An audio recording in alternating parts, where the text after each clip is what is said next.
کمزور افراد کا روزہ، جن کے لیے روزہ باعث مشقت ہے، کمزور ہیں وہ روزہ ان کے لیے باعث مشقت ہے، تو ان پر روزہ واجب نہیں ہے کہ وہ روزہ نہ رکھیں، لیکن ہر دن کے حساب سے ایک مد طعام واجب ہے کہ فقیر کو دے، 750 گرام روٹی آٹا فقیر کو دینا واجب ہے۔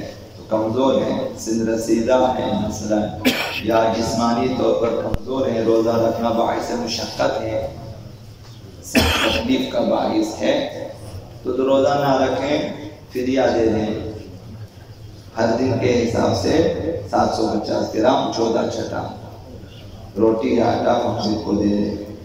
تو اس کفارے کے طور پر فقیر کو کھانا کھلانا کافی نہیں ہے، فقیر کو یہ اس کے اختیار میں دینا چاہیے کہ آپ گھر لا کے کھانا کھلائیں، یہ فدیہ ادا نہیں ہوگا، اس کی ملکیت میں دینا ضروری ہے کہ یہی آٹا روٹی مثلا 1 کلو جو ہے 14 چھٹا یا 1 کلو روٹی آپ اس کو دے دیں گے کہ یہ اس کی ملکیت میں ہو جائے، اس کی ہو جائے اور پھر وہ کھائے، یہ ضروری ہے۔ ایک متعام یا 1 کلو آٹا مثلا اسے دینا چاہے، 30 دنوں کے مثلا 29 یا 30 کلو آٹا اس کے گھر پہنچا دیں نیت کے ساتھ کہ یہ میرے روزوں کا فدیہ ہے کمزور افراد کے لیے۔ اگر ماہ مبارک رمضان کے بعد روزہ رکھنے کے قابل ہو جائے، کمزور افراد ٹھیک ہو جائیں، توانائی جسم میں آ جائے، تو کیا کریں؟ ان روزوں کی قضا حضرت آیت اللہ سستانی کے اگر مقلدین ہیں تو ان پر قضا بھی واجب نہیں ہے، مستحب ہے کہ قضا کر لیں، 30 روزے مثلا رکھ لیں مستحبی نیت سے، قضا مستحب۔ اور حضرت آیت اللہ مکارم شیرازی کا فتویٰ یہ ہے کہ مثلا موسم سرما میں جب دن چھوٹے ہوتے ہیں اور ہوا نرم ہے، ملائم ہے، ایسے موسم میں اگر روزہ رکھ سکے تو واجب ہے کہ یہ کمزور افراد اس موسم میں روزہ رکھیں، جب دن چھوٹے ہیں، جب روزہ رکھ سکتے ہیں، واجب ہے۔ حضرت آیت اللہ سستانی کے مقلدین کے لیے ایسے کمزور افراد جن کے لیے روزہ مشقت ہے، روزہ نہیں رکھا، فدیہ واجب ہے، قضا واجب نہیں ہے، ان کے لیے وہ قضا نہ رکھیں بعد میں۔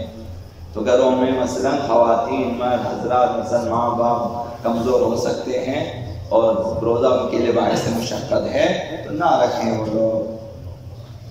ماہ مبارک رمضان یہ ہم لوگ باور کریں کہ مہمان خدا ہیں اور اس پر ناز کرنا چاہیے کہ کائنات میں مومنین کے علاوہ اور کوئی خداوند متعال کے مہمان نہیں بنتے، کہ خداوند متعال بعنوان میزبان مہمان نوازی فرماتا ہے، اور نور علی نور یہ ہے کہ اس ماہ مبارک رمضان کی مہمانی میں ایک دوسری مہمانی کے لیے ہمیں جو ہے نام نویسی کا حکم دیا ہے، وہی ایک اور جگہ تمہاری مہمانی ہوگی، وہاں پہ تم نے آنا ہے۔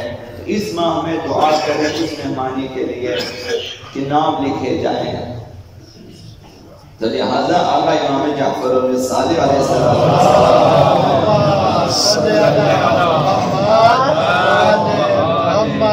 اذا دخل شهر رمضان فاجهدوا انفسکم، جب رمضان المبارک داخل ہو جائے تو اپنی پوری کوشش کر لو، کوتاہی نہ کریں، سستی نہ کریں، غفلت نہ کریں، کوشش کریں عبادات کے سلسلے میں، نمازوں کے سلسلے میں، دعاؤں کے سلسلے میں، افطاری دینے کے سلسلے میں، مثلا جو بھی کر سکتے، سستی نہ کریں، جتنے اعمال عبادات ہیں مبارک رمضان۔ فإن فيه تقسم الارزاق، اس لیے کہ اس ماہ میں رزق و روزی تقسیم ہوتی ہے، یہ ایک مہینہ ہے کہ جسے خداوند متعال نے بعض حوالوں سے اول سال قرار دیا ہے۔ احادیث میں آیا ہے کہ رمضان اول سال ہے سیر و سلوک والوں کے لیے، مومنین کے لیے اول سال ہے۔ تاریخی اعتبار سے مثلا ماہ مبارک محرم مثلا، لیکن سیر و سلوک کے حوالے سے یہ اول سنہ ہے، چونکہ انسان پاک ہو جاتا ہے، اس کے بعد نئے سرے سے اس نے آگے اپنی عبادی زندگی کو شروع کرنا اول سال قرار دیا کہ بعض ایمان ہے. اس میں روزی تقسیم ہوتی ہے، رزق و روزی، تمام روزی، نہ صرف پیسے، نعمتوں کی روزی سے لے کر عبادتوں کی روزی سے لے کر باقی تمام چیزیں تقسیم ہوتی ہیں. وَتُكْتَبُ الْآجَالِ، عمریں بھی لکھی جاتی ہیں ماہ رمضان میں، اپنی عمریں. تو اس ماہ میں خصوصی دعائیں ہوتی ہیں، آپ پڑھتے ہیں کہ عمروں میں طولانی کی دعا ہے خصوصیت کے ساتھ. بعض لوگ اگر سوچتے ہیں کہ کیا کرنا ہے وہ اشتباہ کرتے ہیں. عمروں کا طولانی ہونا مفید ہے، مطلوب ہے خداوند متعال کے لیے.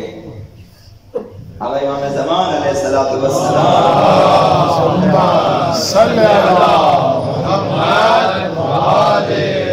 جب ان کا ظہور ہوگا تو وہاں لکھا ہے کہ مثلاً 1000 سال بھی لوگوں کی عمریں ہو سکتی ہیں. مطلوب ہے یہ، خدا متعال کی مشیت میں طلب ہے یہ، ٹھیک ہے بھائی ہونا چاہیے. ہمیں دعا کے لیے بھی حکم دیا، طول عمر کے لیے ہمیشہ دعا کریں، اپنی طول عمر کے لیے دعا کریں، ماں باپ کی طول عمر کے لیے دعا کریں، جن کو آپ پسند کرتے ہیں، جو آپ کے لیے عزیز ہیں، طول عمر کی دعا کریں حتماً.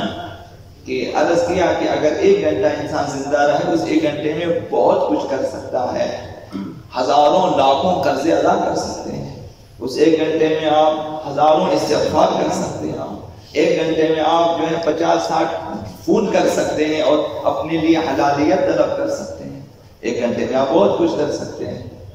1 گھنٹے میں آپ توبہ کر سکتے ہیں، خدا کہ میں سارے گناہوں سے میں دستبردار ہو جاتا ہوں، توبہ کرتا ہوں، اتنا تو کر سکتے ہیں. تو 1 گھنٹہ مہم ہے، 5 منٹ کی مہم ہے ہمارے لیے. تو طول عمر اس مہینے میں رزق تقسیم ہوتا ہے، رزق تقسیم ہو جاتا ہے اور عمریں لکھی جاتی ہیں، تو طول عمر ہو جائے گی.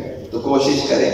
وَفِيهِ يُكْتَبُ وَفْدُ اللَّهِ، اس میں الَّذِينَ يَفِدُونَ إِلَيْهِ، خداوند متعال کی دوسری مہمانی کے لیے نام نویسی بھی ہوتی ہے.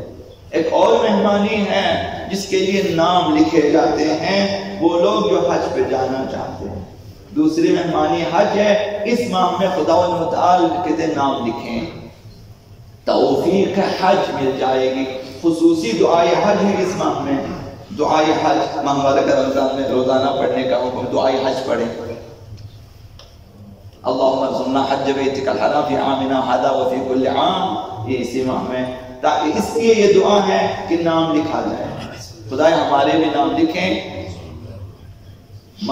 جو ہے مکہ مکرمہ میں ہونا، مسجد الحرام میں ہونا، اگر اس کی اتنی فضیلت نہ ہو جائے امیر المومنین کو نہ لے جاتے جو ہے خانہ خدا کے اندر، تاکہ پیدا ہو جائے وہاں پہ امیر المومنین. دیوار شک نہ ہوتی وہاں پہ، فضیلت ہے وہاں پہ. پیغمبر صاحب وہاں نہ رہتے، اب عبداللہ حسین جا کر کئی مہینے وہاں نہ ٹھہرتے. وہاں جانا ایک سعادت ہوتی ہے. قدم قدم پہ گناہ معاف ہو جاتے. مکہ مدینہ عظیم ترین شہر ہے، بافضیلت ترین مسجدیں دنیا میں تو ہے مسجد الحرام، مسجد نبوی.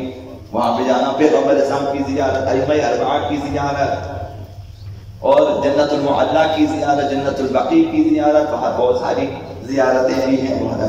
تو یہ اس ماہ میں نام نویسی ہوتی ہے. تو لہذا امیر المؤمنین علی علیہ السلام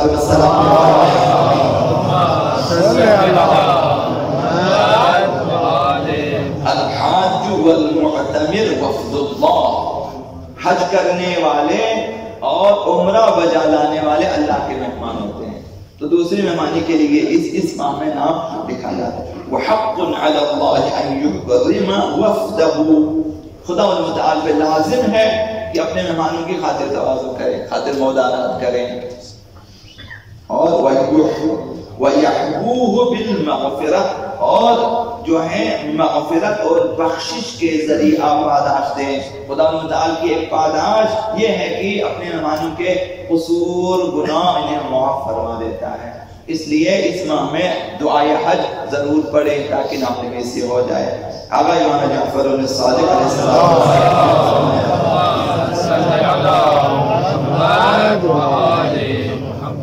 ابی بصیر کو عظیم ترین اصحاب امام صلی اللہ علیہ وسلم انہیں دعائے حج کی تعلیم دی ہے کہ ادعو للحج، حج کے لیے دعا کیا کرو فی لیالی شہر رمضان، مبارک رمضان کی راتوں میں حج کے لیے دعا کرو۔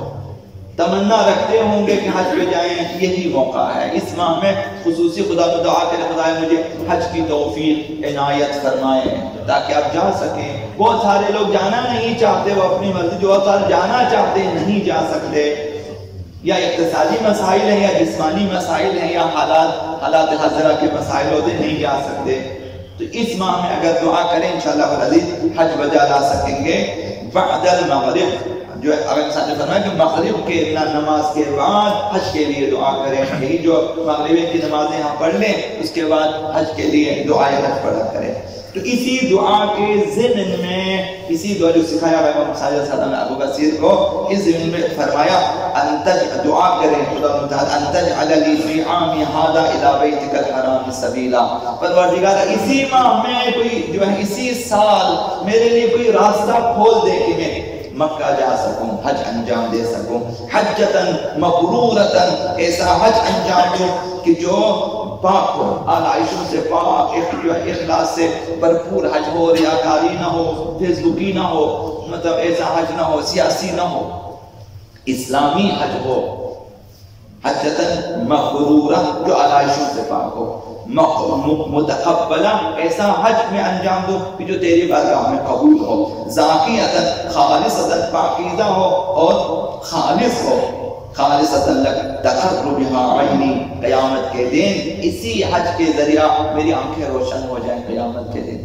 آنکھوں کی ٹھنڈک بنے، وترفع بها درجتی، قیامت کے دن میرے درجات بلند ہو جائیں۔ ایک ایسے حج کے لیے دعا کریں۔